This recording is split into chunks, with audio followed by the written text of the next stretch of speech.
That boy who used to spend days in the garage with only his imagination and a couple hand tools has gotten lost in the grind of the real world. I think it's time we find him. After last Thursday's video, I wanted to see how far I could take this scrap pile. It's all small, it's all pine. Can you, make something simple, easy, that doesn't look it? I think so. As far as woodworking projects, this one is simple, small, and easy. Functional in its simplicity, but a piece of art standing all alone. Or so I hope. The biggest piece is 8 inches maybe and 4 or 5 inches wide, but it doesn't have to be one piece. In fact, that's the whole purpose of this video. Instead of a glue up looking like a glue up, we're going to make it look intentional, turn it into part of the design. And I think when we get to the lid, I have a neat little modern twist to it. This should make it look all that more special, separating it from the masses. And the stain poly combination should seal it to perfection. Wood selected, I head to the table saw to rip it down to size. A brief moment of debate, and instead of the planned 3.5 inches height, I cut it down to 3 inches.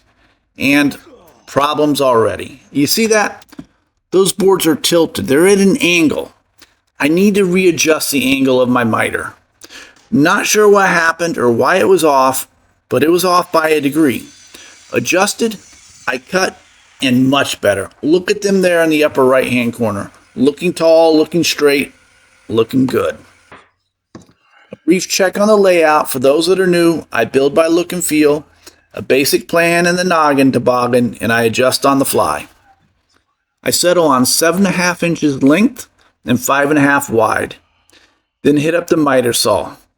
Look, miters in theory should be easy, but they never are. And I'll tell you here and now, I wish I had gone with straight up box joints. So don't fret it. Go that way if you want. I would if I did it again. When I reveal the glue up, I'll show you the design element I missed by going with the miter. It's a great tie-in to the lid. All right, 45 degrees. At 3 inches tall, I'm not a fan of cutting them upright. I don't know why. I do think they're more accurate that way though. It just feels off. And tilting to 45 degrees sideways is always scary looking. Safer than it looks, I guess, though. I give them a quick sanding and test fit, and yeah, it's not perfect. They never are, but they'll work. Now, this is a flip lid. And to flip it, it needs the handle to extend over the side and edge. So I need to notch out where the flipper will go.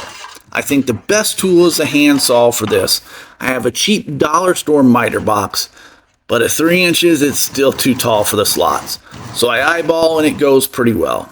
And I fake it out here for you, as I never turned the camera on when I was doing it. Chisel work, and it's done.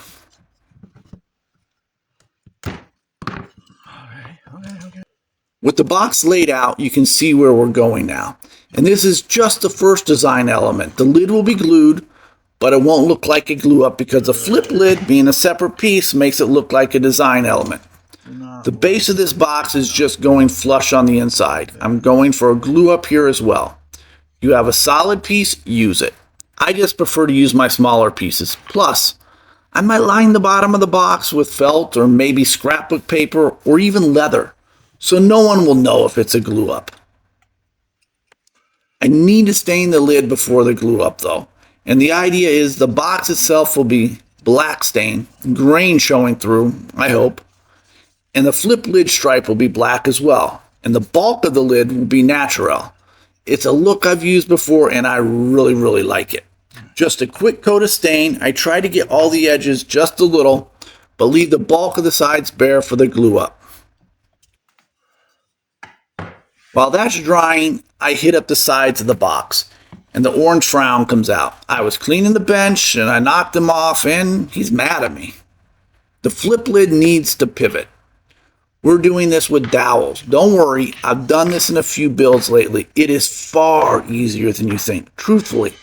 If you're going rustic, you could even just drive nails in and work the flip lid until you get movement. No joke. But dowels are easy.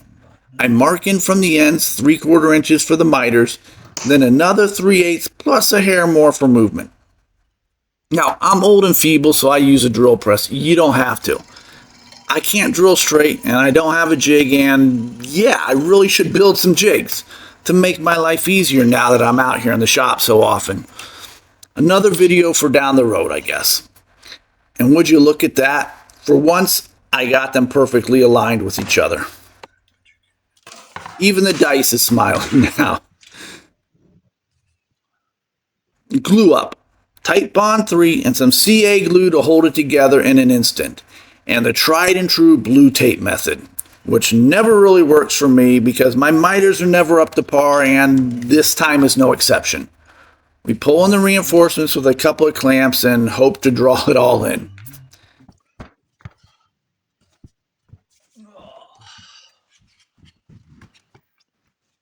Then we hit up the flip lid and bottom. Just Tight Bond 3 here. A little pressure from the clamps to hold it together.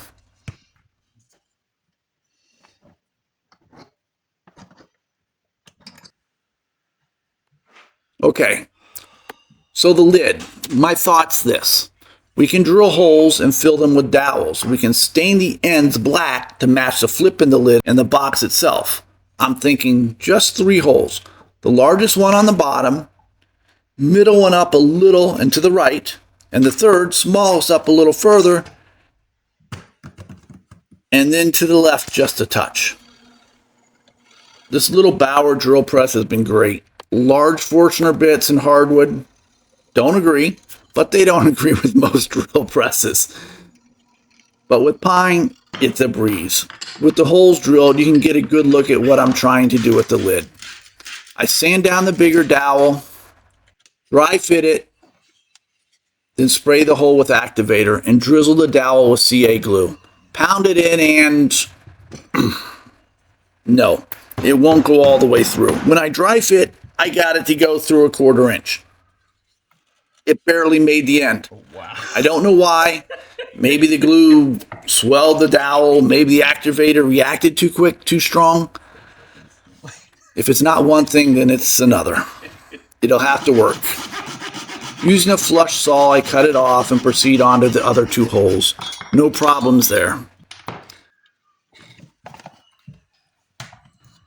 Okay, back when I was cutting the miters, I told you I had a better way of doing this, with just box joints. And if I were to do it again, and I might with a larger version of this because I like the look, I would use a box joint. Glue and screw. Then fill the holes with dowels, leave them natural to reverse the pattern that is already on the lid. Make sense? I just think I missed a golden opportunity to tie it all together. Now, I can and I may come back and do natural splines in the miters here, but it's not the same. What do you think? I cut the bottom to fit and move on to that make it or break it moment. Drilling the holes and seeing if we can get it to pivot. I use spare blocks to build up the box so the lid can sit in place and I can even the spacing out. Then drill. Then drill the other side. Shove some pencils in and give it a whirl. And it rubs. But that was to be expected.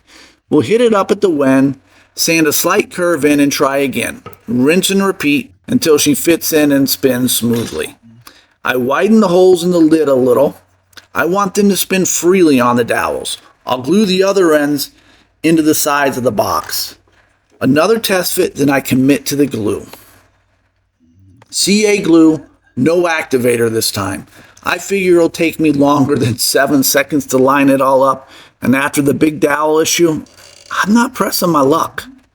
And for those of you who are like, no, Todd, don't put the lid on before you stain. Yeah, you were right. I screwed up. Big shocker.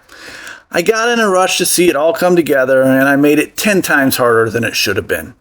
In the end, the finish did come out far better than it had any right to. Black stain for the sides and the dowel tips, plain old poly for the rest. I haven't decided on the bottom. Keep it natural? Black felt, black leather, maybe scrapbook paper? I don't know. She looks great though, despite everything. I think it'd be great with box joints and dowels. I might in the coming weeks make a spline jig and give it some splines on the corners. But then again, my head's already spinning with new builds and that scrap pile, it's calling me. 4 small smalls. And Therapy Thursday is only a couple days away. So, you're going to give it a try? And what would you do for that bottom? And what about the splines? As always, thank you for watching. Please like, comment, and subscribe. It helps the channel so much. Until the next time.